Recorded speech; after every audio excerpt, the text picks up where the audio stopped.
풍성이 임하길 축원합니다.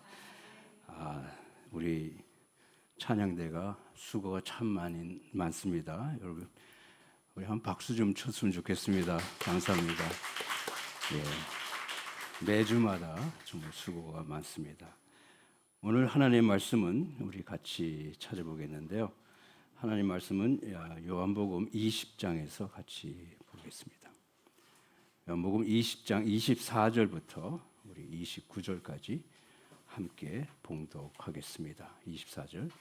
이 12 제자 중에 하나로서 디두모라 불리는 도마는 예수께서 오셨을 때 함께 있지 아니한지라 다른 제자들이 그에게 이르되 우리가 주를 보았노라 하니 도마가 이르되 내가 그의 손에 못자국을 보며 내 손가락을 그 못자국에 넣지 않으면 내 손을 그 옆구리에 넣어 보지 않고는 믿지 아니하겠노라 하니라.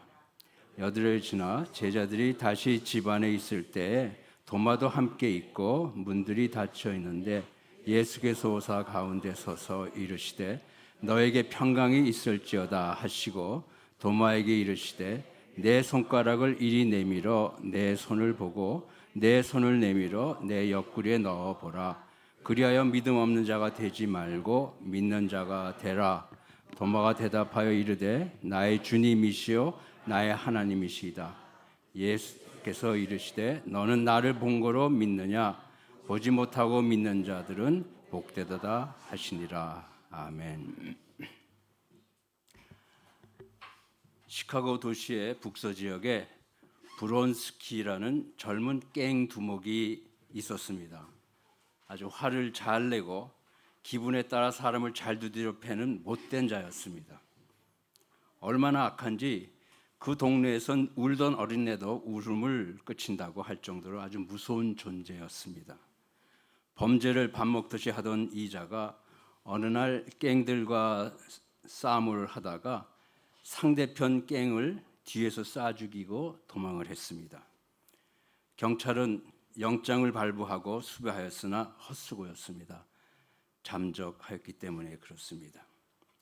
몇 년이 지난 후에 시카고 트리뷴지의 기자인 리 스트로베리라는 그 사람에게 한 변호사가 전화를 해왔습니다. 이 리 스트로베리는 여러분 아마 아실 텐데요. 지금 지금은 그 텍사스에 있습니다. 시카고 윌로 크릭의 교육 목사였고 또 LA의 세를백에도 교육 목사로 있었습니다. 지금 현재는 텍사스의 우드랜드의 그 교육 목사로 있는데 이분이 책을 여러 개를 썼습니다. 그 중에서 좀 유명한 것들이 꽤 많이 있는데 무엇에 대하여라는 그런 책을 썼습니다. 주로 얘기하자면은 예수 그리스도의 부활에 대하여, 믿음에 대하여, 소망에 대해서, 크리스마스에 대하여 이런 걸 여러 가지 썼는데 매우 잘 썼습니다. 여러분에게 아마 큰 도움이 될 수 있을 것 같은데 많은 분이 아마 읽었을 텐데요. 근데 이분이 시카고 트리뷴지에서 아주 기자로 있었을 때 있는 이야기였습니다. 근데 이제 이분이 전화를 받고 이 사람이 브론스키라는 그 친구가 예수를 믿고 변신하였다는 그런 이야기를 들었습니다. 그러니까 자기가 자기 잘못을 뉘우치고 경찰에게 자수할 준비를 하고 있다고 이렇게 얘기를 들었습니다. 그러니까 리스트로벨은 즉시 무엇인가 이게 거짓말이다, 사기꾼의 냄새가 난다 이렇게 생각을 했습니다. 왜 그러냐면 잡히면은 사형 아니면은 20년 감옥 생활을 하니까. 그래서 그 형량을 줄이기 위해서 사기 행각을 꾸미고 있다 이렇게 생각을 했습니다. 그러니까 잘못을 깨닫고 자수한다. 그러면 그리고 선량한 시민같이 살아왔다고 이렇게 증언을 한다면은 어쩌면 판사가 모든 것을 감안해서 형을 좀 가볍게 해서 5, 6년 정도 그냥 줄여줄 수도 있지 않겠느냐 이렇게 생각을 했던 것이죠. 브론스키는 시카고에서 사고를 친 후에 포틀랜드로 도망을 가가지고 그곳에서 기계공으로 변신을 했습니다. 그런데 그 공장에서 몇몇 크리스찬들을 만나가지고 그들의 인도를 받아서 교회를 다니면서 예수님을 만났습니다. 아주 놀라울 정도로 이 사람이 변했습니다. 결혼도 하고. 그런데 브론스키가 아주 예수님의 충실한 제자로 변화하였다. 근데 그것을 담임 목사님도 굉장히 자랑을 했던 것입니다. 그러니까 브론스키가 아주 충실하고 사랑이 많고 정말 예수님에게 전적으로 헌신한 사람이라고 이렇게 자랑을 했습니다. 그래서 이 목사님이 하는 얘기가 우리는 일주일에 여러 번 만나 함께 기도하고 병자들을 신방하고 어렵고 힘든 사람들을 찾아가서 위로도 하고 함께 기도합니다. 그리고 특별히 문제를 일으키고 있는 티네이저들을 만나서 자신이 경험하고 있었던 것을 가지고 그들에게 지혜로운 말로 권면하고 도전을 합니다. 정말 우리는 이 브론스키라는 사람을 예수에게 미친 자, 예수의 광, 예수 크레이지라고 별명을 붙였습니다. 이렇게 이야기를 했습니다. 그리고서는 브론스키는 우리가 보기에 하나님과 화해를 했다고 생각을 합니다. 그런데 이 사회하고는 아직 화해가 되지 않았습니다. 자신의 범죄에 대한 영장이 발부되어 있기 때문에 그런 상황에서 언제든지 체포될 것이라는 사실도 잘 알고 있습니다. 시카고로 가서 자수하려고 하는데 지금 이제 비행기표를 준비하고 있습니다. 이 담임 목사의 증언을 가만히 듣던 그 리스트로벨이 이제 흥분을 했던 것이죠. 영락없는 사기꾼이다. 저녁 식사를 하면서 아내에게 그 변호사가 브론스키하고 인터뷰 스케줄을 잡아주면은 포틀랜드에 갔다 올 거다. 그렇게 얘기하니까 아내가 여보, 당신 그 사람 변신을 믿지 않으세요? 예수께서 살인자도 변화시키는 힘이 있다고 그걸 의심하고 있습니까? 누가 알아? 내가 혹시 사기꾼의 진실을 밝혀냈을지도 모르잖아. 이러한 것을 쓰고 기사로 만드는 것이 내일 내 잡이 아니냐? 이렇게 얘기를 한 거죠. 그러니까 아내가 진지하게 리스트로에게 물었습니다. 이 사람의 변신을 진실로 받아들이기를 거부해서 의문을 제기하는 겁니까? 아니면 기독교가 환상에 지나지 않는 종교라고 생각하기 때문에 흠집을 내려고 하는 겁니까? 이렇게 아내가 이야기를 했습니다. 저도 젊었을 때 믿지 않는 친구들과 대화를 나눌 때 자주 듣던 이야기가 있습니다. 믿지 않는 친구들은 제가 예수 믿으라고 하면 엉뚱한 이론으로 부활했다는 것이 정말이야? 왜 나한테는 안 나타나? 하면서 흠집을 잡는 것을 기억해 왔습니다.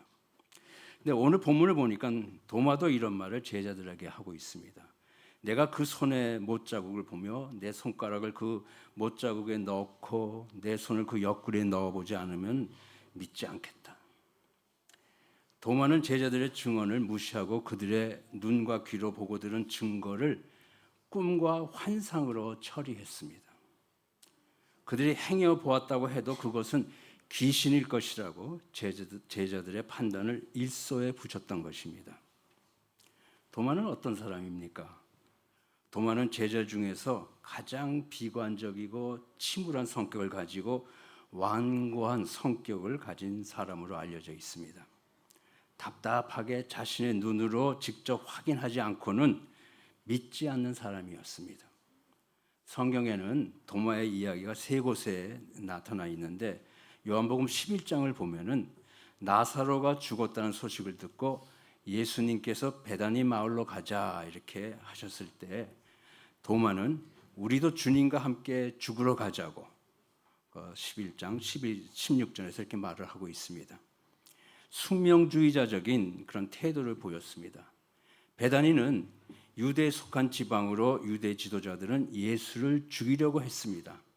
도마는 그것을 기억하고서는 우리가 이제 호랭이 굴로 들어간다고 생각을 하고 죽으러 가자 그렇게 웃기는 듯 그러한 한마디 한 것이죠. 두 번째 이야기는 요한복음 14장에서 나옵니다. 하나님께로 돌아갈 것을 말씀하시면서 예수님께서 처소가 준비되면 다시 와서 내가 너희들을 영접하겠다 이렇게 말씀을 하십니다. 그리고 내가 가는 길을 너희도 알 것이다 이렇게 하시니까 도마가 의심을 털어놓습니다. 주여 어디로 가는지 모르는데 우리가 그 길을 어찌 알겠습니까? 이렇게 얘기를 했습니다. 도마의 그 현실적이고 비관적이고 풍자적인 이 비판의 말은 주님을 아주 괴롭게 하였습니다. 그렇게 하였을 거예요. 주께서 이렇게 대답을 하십니다. 나는 길이요 진리요 생명이니 나로 말미암지 않고는 아버지께로 올 자가 없다. 다시 말하면 나를 믿으라 이렇게 말씀하신 것입니다. 세 번째는 바로 오늘 본문의 말씀이시죠. 25절의 말씀이죠. 내가 내 손을 그 못자국에 넣으면 내 손을 옆구리에 넣어보지 않고는 믿지 않겠다 이런 말을 했습니다. 예수께서 죽은 자 가운데서 다시 살아나셨다. 마리아하고 제자들에게 나타나셨다고 이렇게 말씀을 하고 있습니다. 그런데 도마는 그 자리에 없었습니다. 도마는 예수께서 잡혀 십자가 위에서 죽자 다시 예전과 같이 우울증과 비관적인 습성에 빠져 마음이 극도로 혼란해져 있었을 것입니다. 거듭거듭 밀려오는 실망과 낙심 속에 빠져서 괴로워하고 두문불출 누구와도 만나지 않았습니다.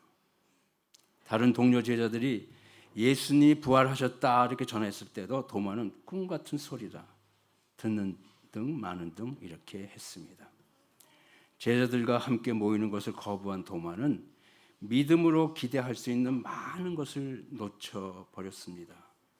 그것뿐만 아니라 믿음이 사실로 변화되는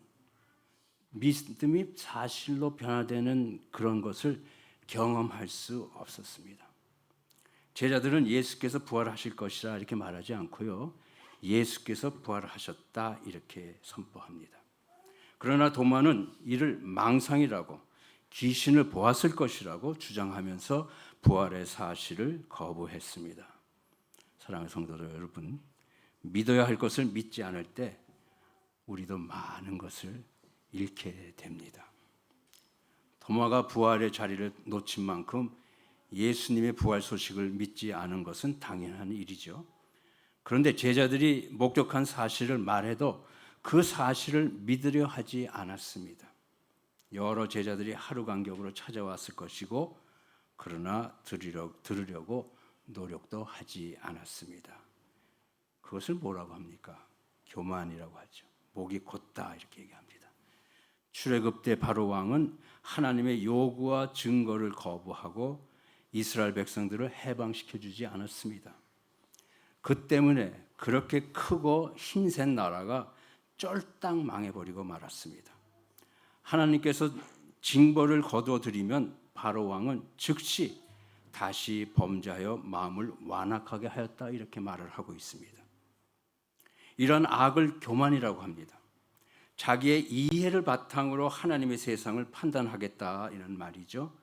자신에게만 완전히 몰입해서 하나님의 진리와 증거를 받아들일 공간이 없습니다. 이러한 도마와 같은 사람을 무엇이라고 합니까? 의심이 많은 사람이라고 하기보다는 믿음이 없는 사람이다 이렇게 말할 수 있습니다.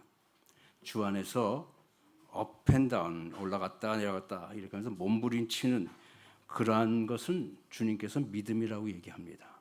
요한 1서에도 그런 말씀이 있습니다. 자녀들아 우리가 말과 혈로만 사랑하지 말고 행함과 진실함으로 하자. 그러면서 20절까지 말씀을 하고 있는데요. 19절 말씀은 19절 말씀이 안 나오는데 제가 말씀을 드리죠. 요한 1서 1장 5장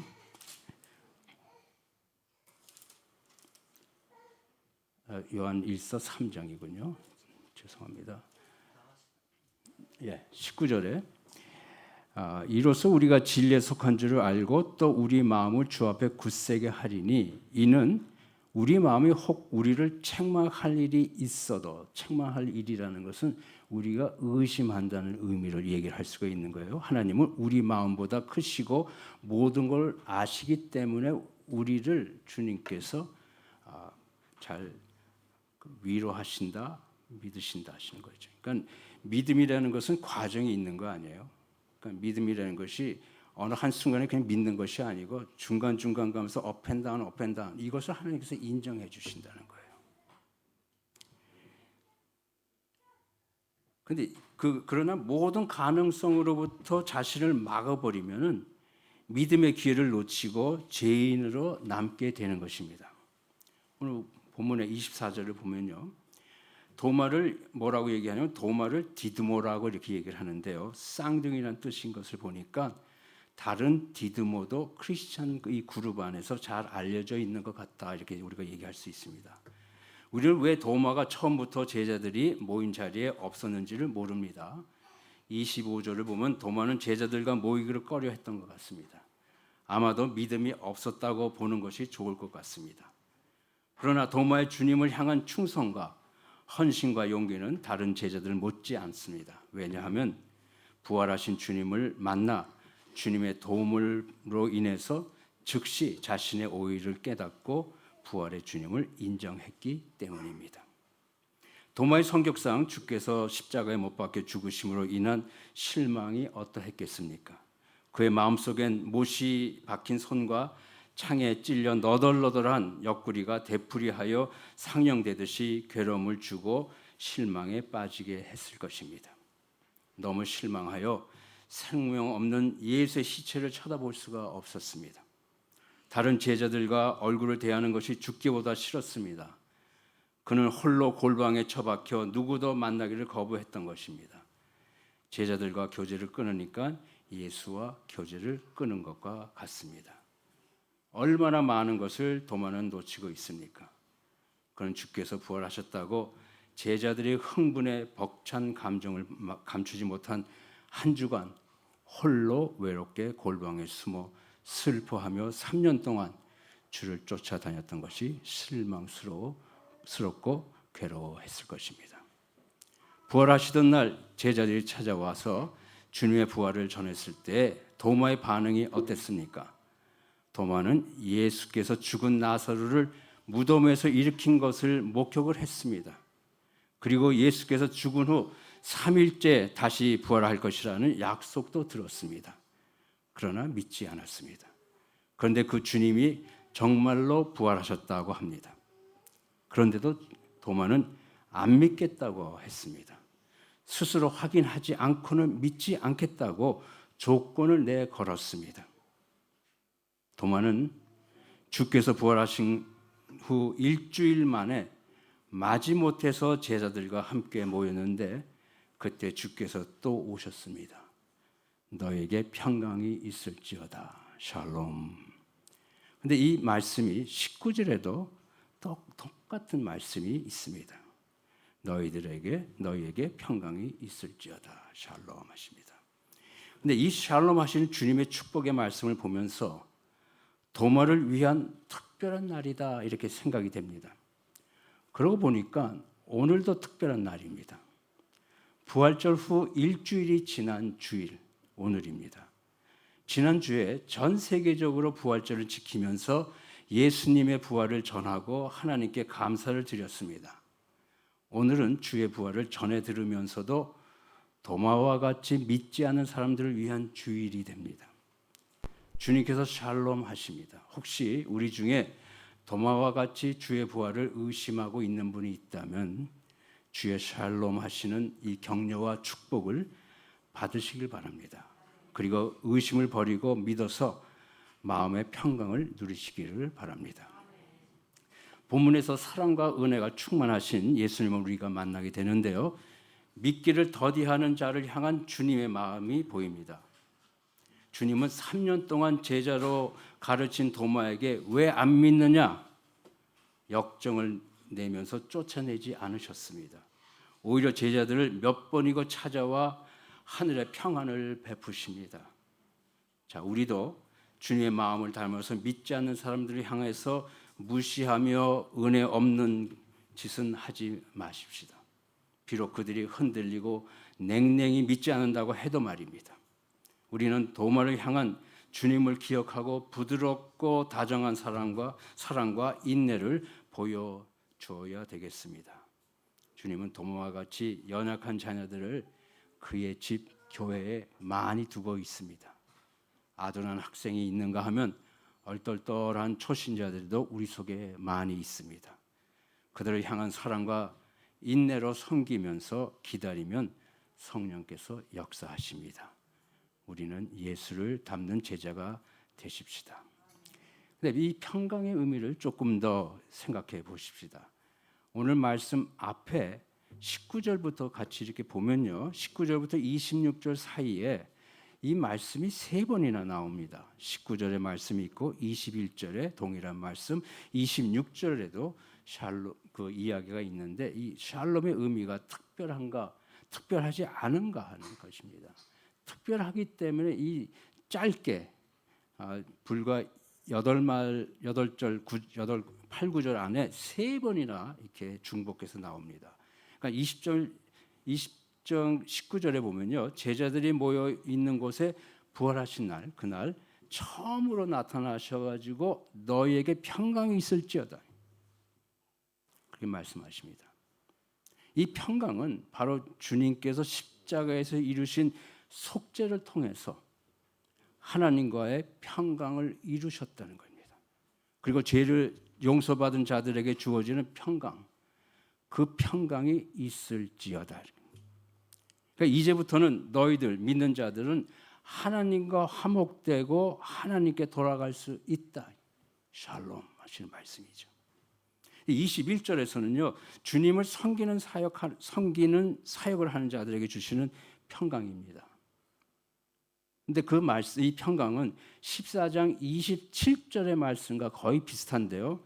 주께서 이 땅에서 누리던 평강, 복음을 위해서 일할 때 주위에서 어떠한 압력과 핍박에도 두려워하지 않고 굴하지 않는 그런 평화로운 마음, 그것을 말씀해 주고 있습니다. 그리고 오늘 말씀 26절의 말씀, 제자들에게 주셨던 그 19절의 말씀, 그 평강과 똑같은 평강인데 그 19절에는요.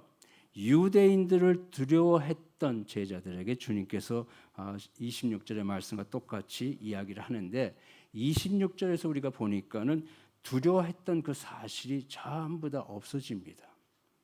그러니까 주의 평강이, 그 샬롬이 역사하고 있기 때문에 제자들에게서 우리가 두려워하는 것을 보지 못하게 되는 것이죠.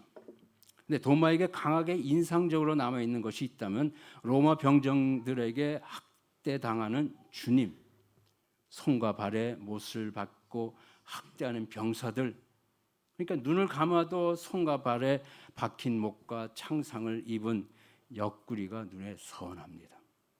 지워지지 않습니다. 잊지 못할 주님의 처참한 모습, 죽음이 오히려 주님을 고통에서 해방시켰다고 생각했습니다. 어찌 십자가에 박혀 죽은 예수님을 잊을 수 있겠습니까?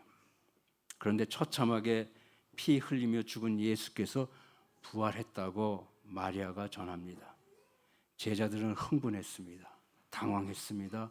무엇이 무엇인지, 무엇을 어떻게 해야 할지 격한 상황 속에 기도하자고 모였습니다. 그 자리에 부활의 주께서 나타나신 것입니다. 샬롬하며 위로하시니 삽시간에 평안이 오고 불안한 마음에 안정이 되며 두려움이 가셨습니다. 주께서 자신의 모습 그대로 오셨기 때문에 손발과 옆구리에 창의 상처가 연연했습니다. 그들은 주께서 어떻게 닫혀진 문을 뚫고 이곳에 오셨는지 묻지도 못했습니다. 공간의 제약을 깨고 오신 분, 우리 인간같이 3차원의 존재들의 근본적인 문제는 중력과 공간의 제약을 넘을 수 없다는 겁니다. 암만 좋은 신을 주어도 띄워도 여전히 떨어지는 것은 그 자리 아닙니까? 그런데 예수님은 공간의 제약을 넘고 문이 꽉 닫혀 있는 방 속으로 들어오셨습니다. 인간의 한계를 초월하신 분, 자신이 창조한 피조 세계의 제약 그 밖에 존재하는 초월자 하나님인 것을 보여주고 계신 것입니다. 그런데 이 하나님이 우리 인간과 같이 육체를 가지고 피조 세계 속으로 들어와 제약을 받으며 살아오셨습니다. 시편 113편 4절부터 6절까지 말씀을 보시면은 초월하신 우리 하나님의 말씀을 우리가 볼 수가 있습니다. 한번 보시겠습니다. 시편 113편 4절부터 6절까지 말씀되겠습니다. 보시면요. 4절 여호와는 모든 나라보다 높으시며 그의 영광은 하늘보다 높으시도다. 여호와 우리 하나님과 같은 이가 누구요? 높은 곳에 앉으셨으나 스스로 낮추사 천지를 살피시고. 하나님께서는 피조 세계 이 바깥에 계신데 그 하나님께서, 초월자 하나님께서 이 피조의 세계 속으로 들어오셨다는 말씀이 되는 겁니다. 그러니까 피조 세계로 들어와서 스스로가 제약을 받고 사셨다. 이번에 우리가 27절 말씀을 보면 말이죠. 오늘 본문 27절 말씀을 보니까 내 손가락을 내밀고 내 손을 내밀어 내 손을 보고 내 손을 내밀어 내 옆구리를 넣어보라. 주님은 도마가 믿음만 갖게 된다면은 도마를 위해서 십자가 위에서 한 번 더 죽어도 좋다고 이렇게 말씀하시듯이 여기도 찔러봐라, 여기도 찔러봐라 이렇게 말씀하시는 겁니다. 주님의 사랑을 깊이 우리가 깨닫게 됩니다.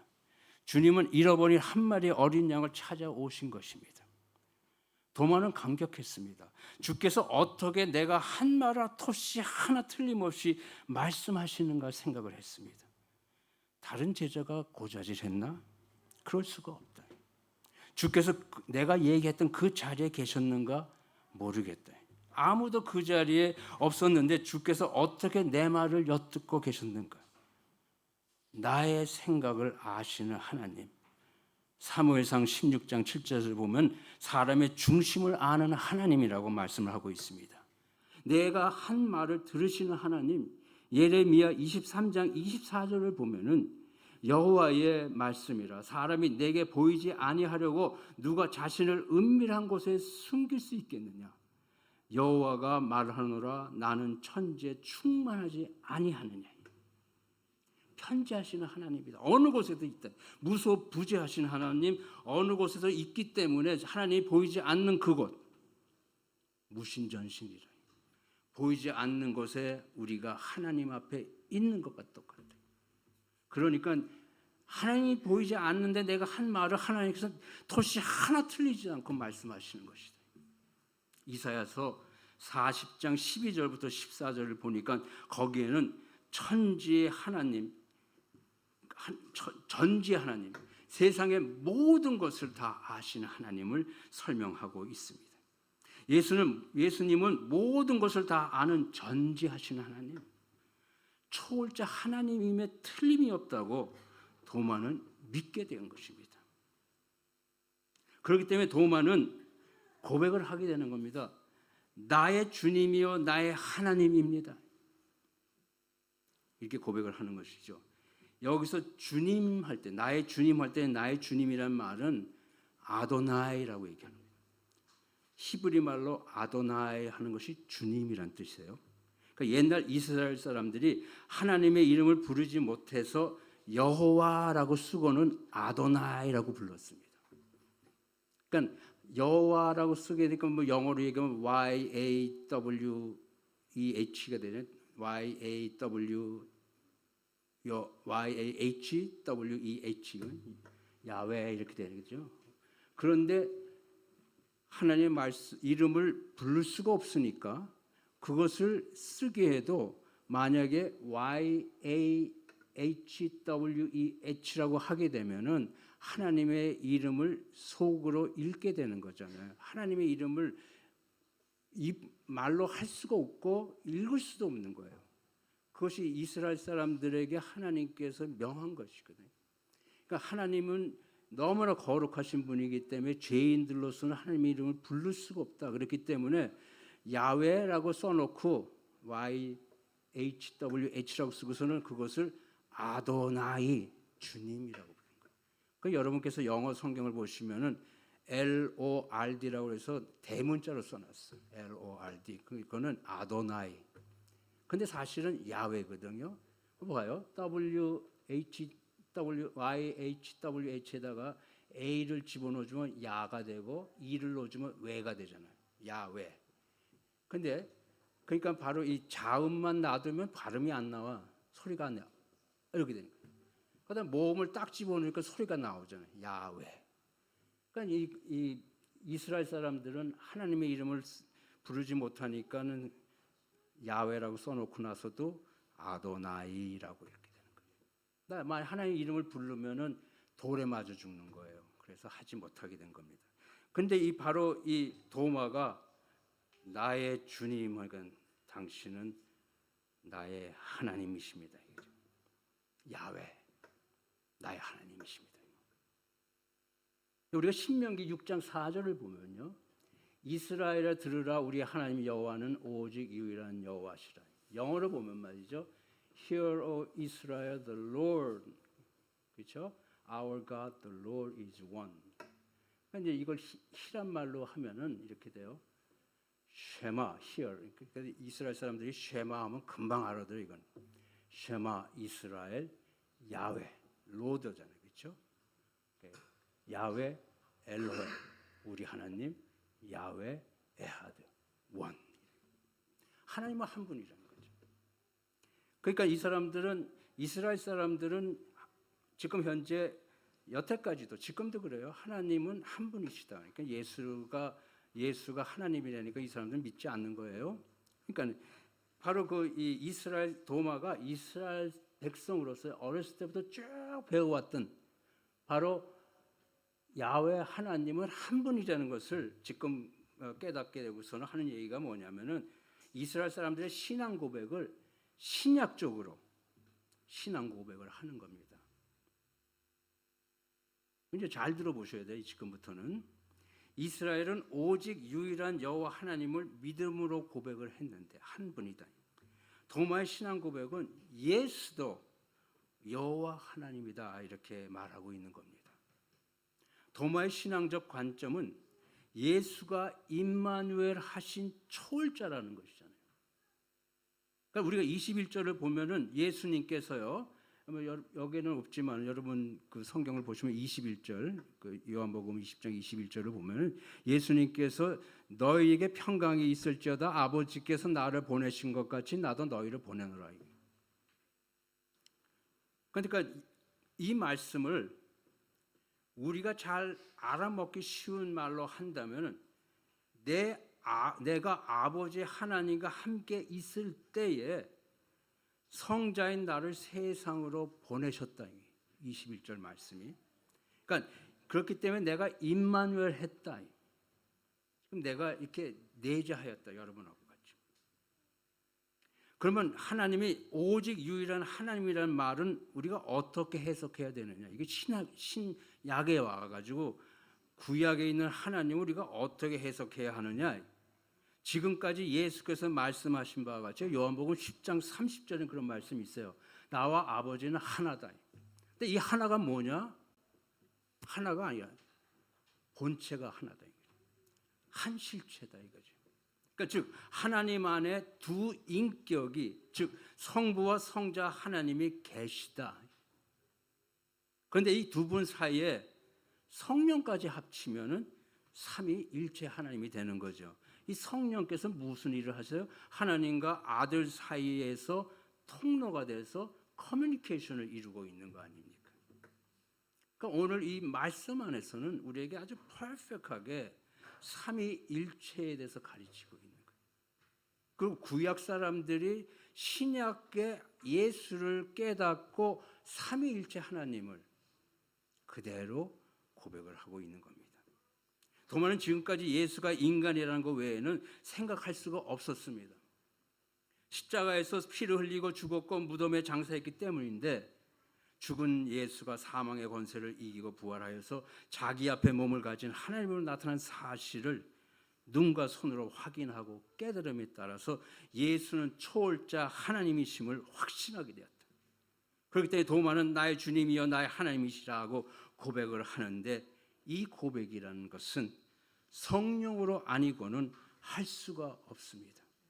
고린도전서 12장 3절에서 성령께서 예수가 주이심을 가르치고 있다고 했어요. 그렇죠?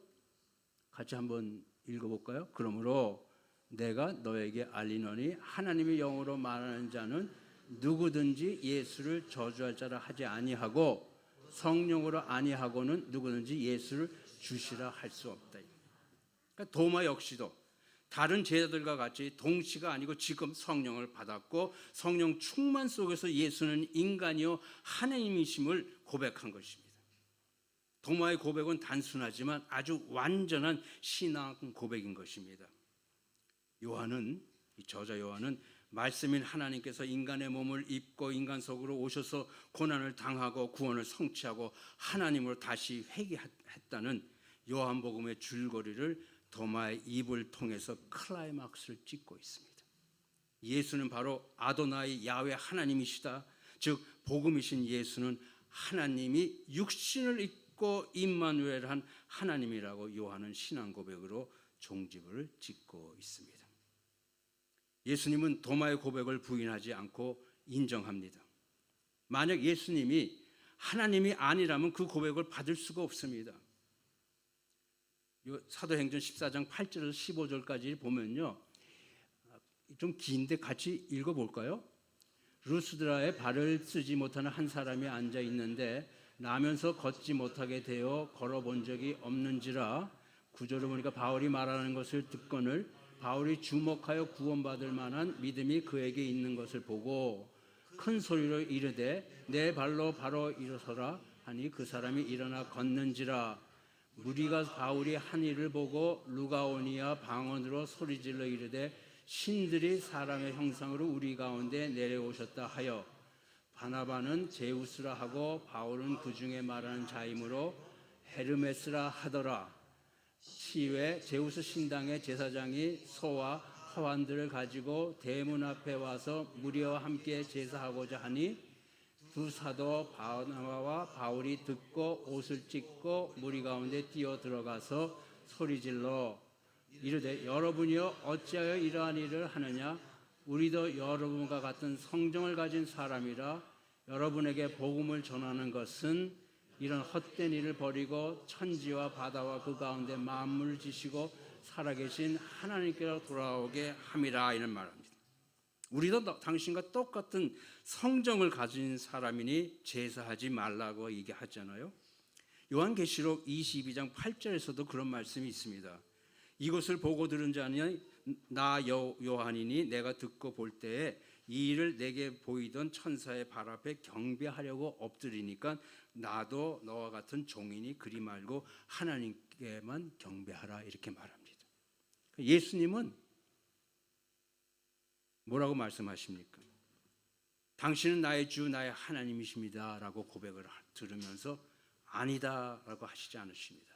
내가 나를 본고로 믿느냐 하시면서 인정을 하셨습니다. 하나님이기 때문에 그렇게 말씀하신 것입니다.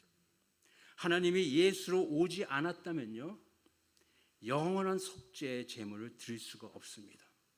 지금부터 여러분이 이 말씀은 직접 자기의 성경을 찾아보시면 참 좋겠는데요. 히브리서 10장 7절입니다. 히브리서 10장 7절의 말씀을 보면은 7절의 말씀에서 예수님께서 하시는 거예요. 예수님 우리의 영원한 속죄 제물을 드릴 수가 없습니다. 하나님께서 예수님께서 이에 내가 말하기를 하나님이여 보시옵소서 두루마리 책에 나를 가리켜 기록된 것과 같이 하나님의 뜻을 행하러 왔나이다 하면서 10절을 보시면요. 이 뜻을 따라 예수 그리스도의 몸을 단번에 들으심으로 말미암아 우리가 거룩함을 얻었노라 이렇게 말씀. 그러니까 영원한 속죄 제물이 되셨다 이거죠. 그리고 또 대제사장으로 우리의 죄를 속량할 수가 없습니다. 예수님께서 사람으로 오시지 않으면 히브리서 2장 말씀이 되겠습니다. 히브리서 2장 17절 말씀이 되는데요. 자, 히브리서 2장 17절에 그가 범사의 형제들과 같이 대심이 마땅하도다. 이는 하나님의 일에 자비하고 신실한 대제사장이 되어 백성의 죄를 속량하려 함이다. 대제사장이 1년에 한 번 지성소로 피를 가지고 들어가시잖아요. 예수님의 피를 누가 가지고 들어갈 수가 있습니까? 예수님의 피를 예수님이 대제사장으로서 자신의 피를 가지고 지성소로 들어가서 우리를 속죄하셨다. 그리고 우리의 인간으로의 모든 고통과 괴로움과 죄로부터 도와줄 중개자가 없습니다. 예수님이 인간으로 오시지 않았다면은 그 일이 있을 수가 없습니다. 18절의 말씀이에요. 그가 시험을 받아 고난을 당하였은즉 시험 받는 자들을 능히 도우실 수 있느니라. 이렇게. 그러면 우리는 여전히 그럴 때 예수님께서 인간으로 예수로 오시지 않으면은 우리는 여전히 죄를 먹고 마시는 죄인이 되는 겁니다. 그것을 고린도전서 15장 16절 17절 말씀인데 함께 읽어볼까요? 만일 죽은 자가 다시 살아나는 일이 없으면 그리스도도 다시 살아나신 일이 없었을 터이요 그리스도께서 다시 살아나신 일이 없으면 너희의 믿음도 헛되고 너희가 여전히 죄 가운데 있을 것이다. 할렐루야. 우리는 하나님께 감사해야 됩니다. 독생자 예수는 사랑의 화신입니다. 하나님 감사합니다. 성숙한 믿음이 무엇입니까? 예수님께서 이 도마에게 얘기하시잖아요. 도마가 이 기가 막힌 신앙 고백을 하는데도 그에게 하시는 말씀이 뭐예요? 내가 보고 믿느냐? 보지 않고 믿는 자들은 복이 있다. 여러분, 예수님께서 말씀하신 오복을 기억하시죠? 마태복음 5장 3절부터 10절까지 예수님께서 팔복을 말씀하시잖아요. 근데 여기에서 9번째 복을 말씀하시는 거예요. 보지 않고 믿는 자가 복이 있다. 이유가 뭡니까? 진리인 하나님의 말씀을 듣는 그대로, 보는 그대로 믿는 자는 복이 있다는 거예요. 믿음이 어떻게 시작됩니까? 로마서 10장 17절을 보니까 들음에서 나며 들음은 그리스도의 말씀이라 이렇게 말씀하십니다. 진리의 말씀, 당연히 믿어야 되겠죠. 그런데 그렇지 않은 사람들이 있다는 거예요. 그렇기 때문에 주님께서 진리의 말씀에 개런티를 더하시는 겁니다. 보지 않고 믿는 자는 복이 있다. 할렐루야. 여러분은 어떻습니까? 부활하신 예수를 보고 믿었습니까? 아니면 듣고 믿었습니까? 여러분을 축하합니다. 성경을 통독하며, 우리 장로님께서 그 말 안 하니까 내가 하게 됐네요. 성경을 통독하고 말씀 공부에 열심하셔야 되는 거예요. 우리의 믿음은 주의 말씀 위에 세워지며 성숙되어지기 때문에 그렇습니다. 시편 1편 1절부터 3절을 오늘 말씀의 결론으로 여러분에게 말씀하고 우리 같이 오늘 말씀을 끝내고자 합니다. 함께 봉독하시죠. 복 있는 사람은 악인들의 궤를 따르지 아니하며 죄인들의 길에 서지 아니하며 오만한 자들의 자리에 앉지 아니하고 오직 여호와의 율법을 즐거워하여 그의 율법을 주야로 묵상하는도다. 그는 시냇가에 심은 나무가 철을 따라 열매를 맺으며 그 잎사귀가 마르지 아니함 같으니 그가 하는 모든 일이 다 형통하니라. 누가 복 있는 자입니까? 나무를 심은 자가 누구입니까? 열매를 따는 분은 누구입니까? 우리가 말씀의 시냇가에 심겨져서 사철 푸르고 철 따라 열매를 맺어 주인은 하나님을 기쁘시게 해야 할 것입니다. 할렐루야. 기도하겠습니다. 자비로우신 하나님 감사합니다. 오늘도 주님의 은혜 안에서 이 하루를 보내게 하시고 특별히 귀한 신앙의 고백을 하게 하신 것을 감사합니다. 이 도마스의 고백이 저희들의 고백이 되게 하시고 그 고백으로 인해서 삼위일체인 하나님을 믿고 우리 삶 속에 하나님의 영광을 올려드리는 귀한 주의 백성이 되게 하시옵소서. 감사 찬양드리고 예수 그리스도의 이름으로 기도하옵나이다. 아멘.